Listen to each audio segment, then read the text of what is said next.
Specially मेरा सलाम और आई लव यू। आप मेरे दिल में रहते हैं, मैं आपसे बहुत मोहब्बत करता हूँ और इसलिए मोहब्बत करता हूँ कि हमारा टॉर शोर पाकिस्तान का आपके सर पे $1.5 अरब के लिए हम IMF के पैर चाट रहे होते हैं और जो पाकिस्तान की इकोनॉमी को संभाल के बैठे हुए हैं उनको हम जनाब तरीक़ों से तंग कर रहे होते हैं। तो आप खुश रहें जी, शाद रहें, आबाद रहें। पाकिस्तान में हालात जो हैं आने वाले दिनों में, मैं कोई आपको मौत का मंजर या मरने के बाद क्या होगा, कब्र का अज़ाब का कोई कहानियाँ नहीं लिखता रहा कि मैं आपको को डराने के लिए ये वीलॉग कर रहा हूँ, लेकिन जो आने वाले दिन है उनका एक छोटा सा नक्शा जो है मैं आपकी तरफ खींच रहा हूँ। लेकिन मेरा असल जो आज का वीलॉग है उसमें 2 चीज़ें बड़ी इंपॉर्टेंट है। एक तो ये कि इमरान खान की जो हेल्थ रिपोर्ट पे उसने जारी की, उसमें कितनी हमाकतें हैं और कैसी कैसी पंजाबी कहते हैं चवला मारी यानी, वो आपसे डिस्कस करूंगा। दूसरा ये कि एक बड़ी दिलचस्प खबर सामने आई है कि एक बार फिर बुशरा बीबी को ऑफर हुई कि जी आपको हम रिहा कर देते हैं, लेकिन बुशरा बीबी ने ये ऑफ़र, इमरान खान ने बल्कि ये ऑफ़र कबूल नहीं की। क्यों नहीं की और उसमें क्या शराइत थी वो आप सुनेंगे तो आप हैरान हो जाएंगे।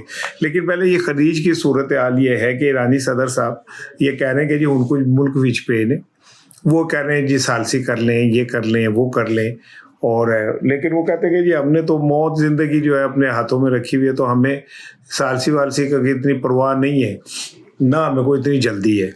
दूसरी जानिब सऊदी अरब, यमन, कतर, अरब इमारात, कुवैत, ये सारे आहिस्ता आहिस्ता थोड़ा थोड़ा जो है अमेरिका से पीछे आ रहे हैं। अब पीछे तो आ रहे हैं लेकिन इनमें जुर्रत नहीं है अमेरिका को कहने की। अमेरिका के एक सहाफ़ी हैं, उन्होंने बड़ी ज़बरदस्त एक आर्टिकल लिखा, उसमें उन्होंने कहा भाईजान गल है कि हेनरी किसिंजर ने जो अब से कुछ 10-15 साल पहले एक इंटरव्यू दिया था जिसमें उन्होंने कहा था कि अमेरिका के पॉलिसी मेकर ये एज पर पॉलिसी तय कर चुके हैं कि जो तेल पैदा करने वाले ममालिक हैं उन पे हमने बाहुकुक हर कीमत पे कब्जा करना है।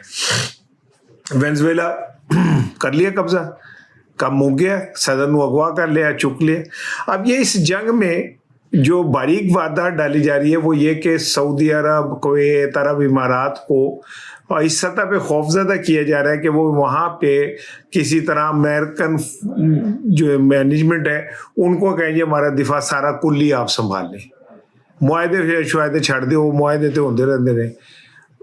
जो सऊदी अरब की ऑयल रिफाइनरी पे हमला हुआ, अब वो साबित हो गया कि ईरान ने नहीं किया।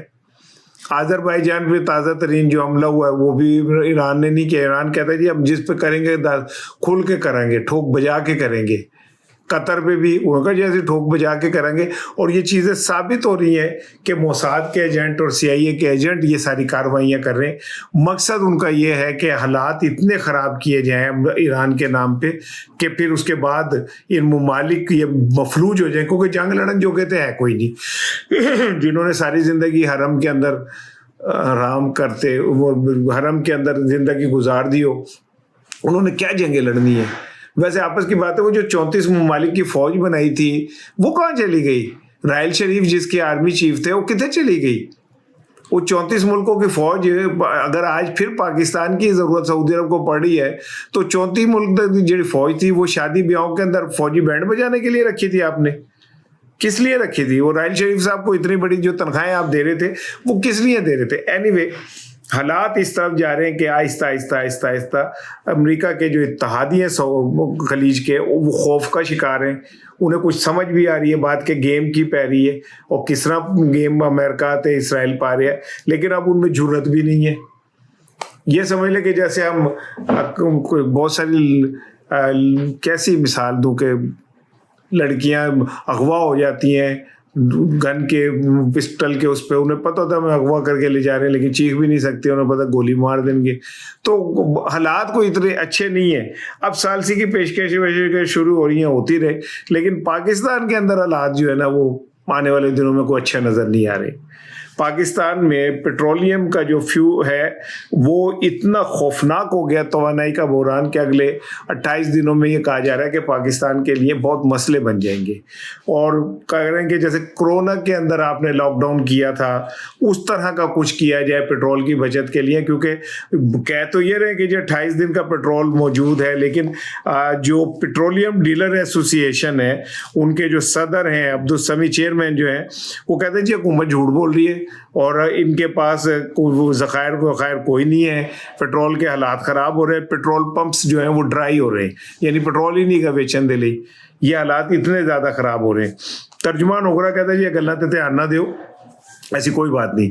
लेकिन अगर ऐसी कोई बात नहीं है तो पीर को ये ऐलान क्यों होने जा रहा है कि हुकूमत पेट्रोलियम के हवाले से एक फ्यूल बचत निज़ाम शुरू करने लगी है? इसमें क्या क्या हो सकता है? इसमें गैर ज़रूरी सरकारी सफ़र रोक दिए जाएंगे, वर्क एट होम यानी आपको छुट्टियां दफ्तरों से हो जाएंगी, घर बैठ के काम करें ताकि पेट्रोल बच सके, मुश्तरका ट्रांसपोर्ट, जो गाड़ियां जो हैं एक अफसर के लिए इधर जा रही है, मुलाजिम के लिए इधर जा रही है, किधर जा रही है, उसमें कुछ कमी इकट्ठी सारे ले आ जाए। मैं अफसर कहने लगा था, मैं थू मारा कहता हूँ मुझे माफ़ कर दें अफसर, हमारी ये औकात है कि हम जनाब अफसरों के लिए कहें कि सारे अफसर एक गाड़ी के अंदर आ जाएं। वाइस राय साहिबान को ऐसे कैसे हो सकता है?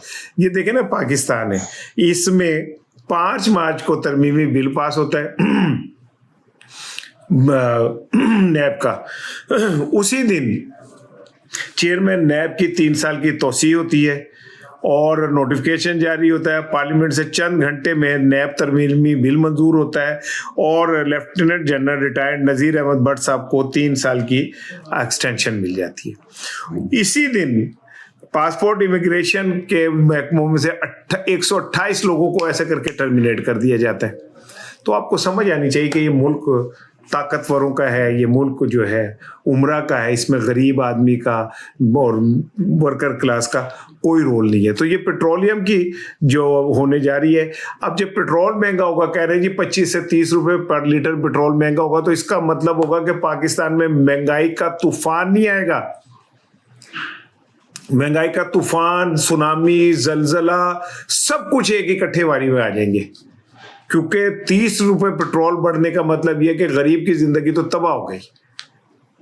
तो मैंने कहा कि मैं आपको आगाज में ये जरा दे दूं रिपोर्ट। अब आगे चलते हैं। अब जो इमरान खान साहब के हवाले से उनकी बहन अज़मा ने जो दरख्वास्त दायर की है कि जी उन्हें शफा इंटरनेशनल किया जाए, आज उसका प्रोसेस हुआ है। अज़मा के बायोमेट्रिक्स भी हो गए क्योंकि दरख्वास्त दहिंदा है। दूसरी जानिब उन्होंने जो गुफ्तगू की है वो बड़ी ज़बरदस्त है। वो कहती है कि जनाब ये जो रिपोर्ट इमरान खान के हवाले से आई है, ये कोई रिपोर्ट नहीं है, तो केमिकल एग्जामिनेशन है सिंपल।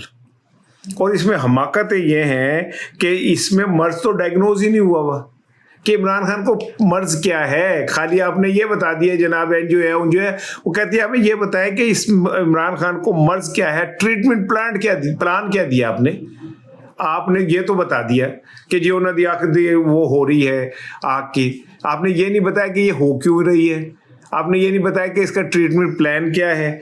वो कह रहे हैं कि अगर ये हम मान लेंगे ये सारी बात, तो फिर मुझे ऐसा लगता है जो डॉक्टर हैं जिन्होंने दस्तखत किए वो इंतहाई नहले थे, इंतहाई नॉन प्रोफेशनल किस्म के लोग थे जिन्होंने कख दा नहीं पता सी। वो कहती हैं जो अज़मा खान है, वो कहती है हम इसीलिए चीख रहे हैं भाईजान, और हम रोला क्या डाल रहे हैं, हम यही तो कह रहे हैं कि वहाँ पे जब आप लेके जाते हैं तो हम किसी प्रोफेशनल डॉक्टर को हमारे एंड से भी लेके जाए ना। आम आदमी को आप डॉक्टर, वो जो मैंने पहले भी एक दफ़ा लतीफ़ा सुनाया हुआ कि डॉक्टर ने एक मरीज़ को कहा ये मर गया है, वो 1 मिनट 2 मिनट बाद उठ गया, तो एक बंदे ने कहा, उसने कहा मैं जिंदा हूँ, तो बंदे ने कहा तू डॉक्टर को ज़्यादा जानना है। उन्होंने क्या था मर गया। भाई वो डॉक्टर जिस जोगे हैं उस जोगे वो बात कर देते। तो इमरान खान के लिए जो दरख्वास्त उन्होंने दायर की है, पीर से उसकी समाअत होगी और उम्मीद है कि इस हफ्ते में कोई अदालती बड़ा ब्रेक थ्रू देखने में आ सकता है। ये मैं अब अदालतों पे है, मुझे नहीं पता अदालतें क्या करती है क्या नहीं करती हैं। मैंने तो आपको जो बात बता रहा हूँ वो ये है कि क्योंकि अब आप समझिए कि पाकिस्तान के अंदर हालात जिस समत जा रहे हैं, मैंने 2 दिन पहले 3 दिन पहले आपसे कहा कि अमेरिका ने अपना जो सफारतकार हैं उनको वापस बुला लिया, बस ज़रूरी जो उनका रहना बहुत ज़रूरी है वो रह गए। تو اور باقی سفارتکار لاہور سے کراچی سے چلے گئے ہیں۔ بھارت کا میں نے آپ کو بتایا کہ وہ جنگی مشقیں کر رہا ہے۔ تیسری جانب میں نے بتایا کہ افغانستان کے ہم حملے بڑھتے جا رہے ہیں۔ چوتھی طرف یہ ہے کہ ہمیں اس طرف ہمیں اندازہ ہو رہا ہے کہ حالات آنے والے دنوں میں گڑبڑ ہو جائیں گے۔ شمالی وزیرستان میں کرفیو لگا دیا گیا ہے اور کہا گیا کہ جناب علی ایک دن کا کہ 7 مارچ کو صبح 5 سے 7 بجے تک وہاں پہ کچھ موومنٹس وغیرہ ہو رہی ہیں۔ میں اس سے زیادہ نہیں کہتا، لیکن ان تمام حالات میں اب ضرورت اس بات کی ہے کہ جو پوری قوم کی آگاہی ہے اور قوم کو آگے لے کے چلنے والا کوئی ہو، کیونکہ شہباز شریف صاحب تو اپنی کریڈیبلٹی کھو چکے ہیں۔ یہ بات اب اوپر والے لوگوں کو بھی پتہ ہے کہ ان کی بات پہ کوئی بندہ ٹرسٹ کرنے کو تیار نہیں ہے، ان کی بات کو سننے پہ تیار نہیں ہے۔ یہ ان کی مجبوری ہے کہ حالات جنگ کے ہو گئے تو پاکستان میں تشریف رکھتے ہیں، نہیں تو اب تک وہ کہیں اور نکل گئے ہوتے، کہیں اور جا کے بیٹھے ہوتے، باتیں کر رہے ہوتے، سیرے کر رہے ہوتے۔ اب وہ یہاں پہ لوگوں کو فون کرتے، ڈسکس کرتے، وہ اس سے کیا نتیجہ نکالیں گے؟ آپ ٹیلی فون کرے جائیں وہ کی فرق پہ جاتا ہے۔ مجبوری ہے آپ کی کہ اب آپ بیرون ملک دورے پہ تشریف نہیں لے جا سکتے کیونکہ پاکستان حالات جنگ میں حالانکہ تھوڑا کی پنجاب میں سیلاب آیا ہوا تھا تو مریم صاحبہ جاپان پہنچ گئی ہے سر، وہ تو آپ لوگوں کے لیے کوئی میٹر نہیں کر رہا اینی وے۔ لیکن ان حالات کے اندر کہا یہ جا رہا ہے کہ جب تک سیاسی استحکام نہیں آتا، جب تک پی ٹی آئی کا سوشل میڈیا جو ہے اس کو کسی طرح نیوٹرلائز نہیں کیا جاتا یا اس کو کہ توپے کا جو رخ ہے اس کو ذرا ٹھنڈا نہیں کیا جاتا، بات نہیں بنے گی۔ وہ کیسے بنے گی؟ وہ ایسے بنے گی کہ اگر آپ نے اس کو منانا ہے تو آپ کو عمران خان کو منانا پڑے گا، آپ کو اگر اپوزیشن کو ساتھ لے کے چلنا ہے تب بھی عمران خان کو منانا پڑے گا۔ اب عمران خان کو آپ رہا تو نہیں کر سکتے، اتنا تو کر سکتے ہیں نا کہ عمران خان کے لیے بھائی جان آپ ان کو ہاسپٹل منتقل کر دیں۔ تو یہ ساری چیزیں جو کھچڑی پکڑی ہے اس سے آنے والے دنوں کا آپ کو نقشہ سمجھ آ جائے گا۔ اب ایک میں سوشل میڈیا پہ دیکھ رہا تھا، ایک کسی جانب سے یہ دعویٰ کیا گیا، ہمارے ایک سینئر جرنلسٹ ہے، وہ اینالسٹ ہے، انہوں نے اپنے ویلاگ میں کہا کہ بشا بی بی کو رہا کرنے کی آفر ہوئی ایک دفعہ پھر ابھی تازہ ترین، اور انہیں 3 چیزیں جو ہے نا کہا گیا کہ اگر آپ یہ کر لیں کہ بعد جا کے آپ انٹرویو نہیں دیں گی، کوئی پریس کانفرنس نہیں کریں گی اور پارٹی کی قیادت نہیں کریں گی، کیونکہ پچھلی دفعہ بھی جب بشا بی بی جیل سے باہر آئی تھی تو یہ ایکسپیکٹ کیا جا رہا تھا کہ وہ گھر بیٹھیں گی، لیکن انہوں نے 26 نومبر کا آپ کو پتا ہے کہ انہوں نے خود لیڈ کیا، اور اگر بیچ میں گنڈا پور جیسے لوگ نہ ہوتے تو شاید اس کا رزلٹ کچھ اور نکل آتا۔ اور یہ بھی دنیا کی انوکھی مثال ہے کہ ایک خاتون جس سے قید ہوئی، جسے اس کو رہا کر دیا گیا، انہوں نے کہا نہیں جی میں جیل ہی رہنا ہے، میں گھر نہیں رہنا، اور وہ واپس جیل چلی گئی۔ اب انہیں یہ 3 آفر دی گئی ہیں کہ جناب آپ برائے مہربانی کسی سے انٹرویو نہیں دیں گی، کوئی پٹھی سیدھی گل نہیں کریں گی، کوئی پریس کانفرنس نہیں کریں گی، پارٹی کی قیادت نہیں کریں گی۔ آپ کو پتا ہے اس کا جواب کیا ہونا تھا؟ عمران خان تو آپ کو پتا ہے وہ بھائی وہ کسی کی کہاں سنتا ہے، اگر سننی ہوتی تو بہت پہلے کا وہ پتہ نہیں کیا سے کیا ہو گیا تھا۔ عمران خان نے کہا تسی اپنی آفر اپنے کول رکھو، میں جیل میں ٹھیک ہوں، میری بیگم بھی جیل میں ٹھیک ہے، اب جڑا بھی ہوئے گا دیکھی جائے گی۔ السلام علیکم۔